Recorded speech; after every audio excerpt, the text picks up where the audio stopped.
Item ಯಾವುದೇ ಇರಲಿ try ಮಾಡಿ ಆಚಿ ಚಿಕನ್ ಮಸಾಲಾ.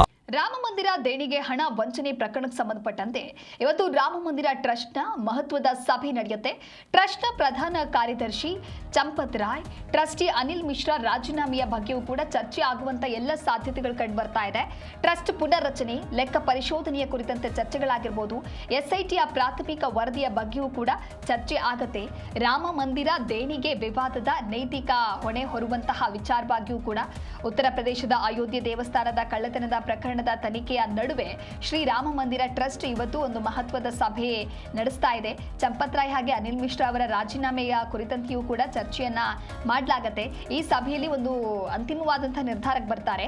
ಟ್ರಸ್ಟ್ ಇನ್ನೂ ಅವರ ರಾಜೀನಾಮೆಗಳನ್ನ ಅಂಗೀಕಾರ ಮಾಡಿಲ್ಲ. ಅವರ ರಾಜೀನಾಮೆಗಳನ್ನ ಅಂಗೀಕರಿಸಿದ್ರೆ ಅವರನ್ನ ಟ್ರಸ್ಟ್ ನಿಂದ ತೆಗೆದು ಹಾಕಬಹುದು. ಶ್ರೀರಾಮ ಮಂದಿರ ಟ್ರಸ್ಟ್ನ ಈ ಸಭೆಯನ್ನ ಜುಲೈ 11ರಂದು ನಿಗದಿಪಡಿಸಲಾಗಿತ್ತು.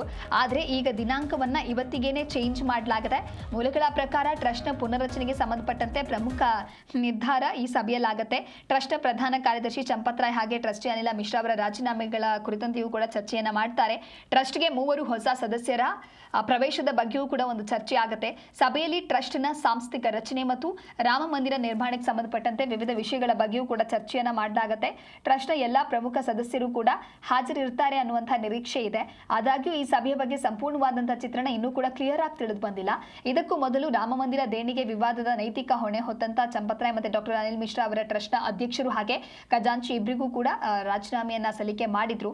ಇವತ್ತು ಟ್ರಸ್ಟ್ ಸಭೆಯನ್ನ ಕರೆಯಲಾಗಿದ್ದು ಯಾವ ರೀತಿಯಾದಂತಹ ನಿರ್ಧಾರವನ್ನು ತೆಗೆದುಕೊಳ್ಳಲಾಗುತ್ತೆ, ಜೊತೆಗೆ ತನಿಖೆಯ ಭಾಗವಾಗಿ ತನಿಖೆ ಯಾವ ಹಂತದಲ್ಲಿದೆ ಅನ್ನುವಂಥ ವಿಚಾರವನ್ನ ಕೂಡ ಇವತ್ತು ಮಾತನಾಡುವ ಸಾಧ್ಯತೆಗಳು ಇದೆ.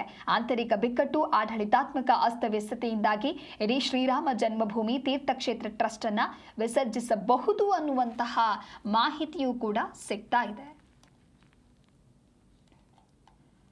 ರಾಮ ಮಂದಿರದ ದೇಣಿಗೆ ಹಣ ವಂಚನೆ ಪ್ರಕರಣಕ್ಕೆ ಸಂಬಂಧಪಟ್ಟಂತೆ ಒಂದು ಕಡೆ ಇದು ರಾಜಕೀಯವಾಗಿಯೂ ಕೂಡ ದೊಡ್ಡ ಮಟ್ಟದಲ್ಲಿ ಚರ್ಚೆಗೆ ಕಾರಣ ಆಗ್ತಾ ಇದೆ. ಬಿಜೆಪಿಯ ಕಡೆಯಿಂದ ಈ ರೀತಿ ಆಗುವಂತ ಕೆಲಸ ಆಗ್ತಾ ಇದೆ. ಮೋದಿಯಿಂದ ಈ ರೀತಿಯಾಗಿ ಲೂಟಿ ಹೊಡೆಯುವಂತ ಕೆಲಸ ಆಗಿದೆ ಅಂತ ಹೇಳಿಯೂ ಕೂಡ ಕಾಂಗ್ರೆಸ್ ಬಹಳ ಗಂಭೀರವಾದಂತಹ ಆರೋಪವನ್ನ ಮಾಡಿತ್ತು. ಇದಕ್ಕೆ ಮೂಲ ಕಾರಣ RSS ಹಾಗೆ ಅವರ ಚಿಂತನೆಗಳು ಅನ್ನುವಂಥ ಆರೋಪವನ್ನ ಕೂಡ ಮಾಡಿದ್ರು. ಹಾಗಾಗಿ ಇದು ಸಾಕಷ್ಟು ಆಕ್ರೋಶಕ್ಕೆ ಕಾರಣ ಆಗಿದೆ. ಇನ್ನೊಂದು ಭಾಗವಾಗಿ ನೋಡ್ತಾ ಹೋಗೋದಾದ್ರೆ ಸದ್ಯ ವಿಚಾರಣೆಯ ಹಂತದಲ್ಲಿ ಇದೆ. ಹಾಗಾಗಿ ಇವತ್ತು ಇನ್ನೊಂದು ಕಡೆ ಮಹತ್ವದ ಸಭೆಯನ್ನ ಕೂಡ ಕರೆಯಲಾಗಿದೆ.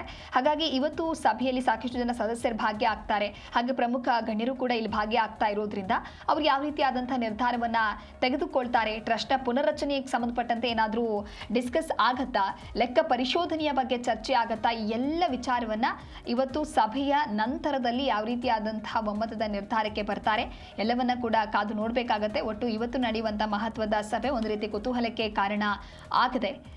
ರಾಮ ಮಂದಿರ ದೇಣಿಗೆ ಹಗರಣ, ಲಕ್ಷಾಂತರ ರೂಪಾಯಿ ಕೋಟಿ ನಡೆದಿದೆ ಅನ್ನುವಂತಹ ವಿಚಾರಕ್ಕೆ ಸಂಬಂಧಪಟ್ಟಂತೆ ಪ್ರಸಿದ್ಧ ರಾಮ ಮಂದಿರದ ದೇಣಿಗೆ ಹಣ ದುರುಪಯೋಗ ಪ್ರಕರಣ ಇದು ಒಂದು ಕಡೆ ತನಿಖೆ ಭಾಗವಾಗಿ ನೋಡ್ತಾ ಹೋಗೋದಾದ್ರೆ ತನಿಖೆಯೂ ಕೂಡ ತೀವ್ರಗೊಂಡಿದೆ. ನಿತ್ಯ ಲೂಟಿ ಆಗ್ತಾ ಇದ್ದಂತಹ ಹಣದ ಅಂದಾಜು ಮೊತ್ತವನ್ನು ಕೂಡ ತನಿಖಾಧಿಕಾರಿಗಳು ಈಗ ಪತ್ತೆ ಹಚ್ಚಿದ್ದಾರೆ ಅನ್ನುವಂಥ ಮಾಹಿತಿಯೂ ಕೂಡ ಸಿಕ್ಕಿದೆ.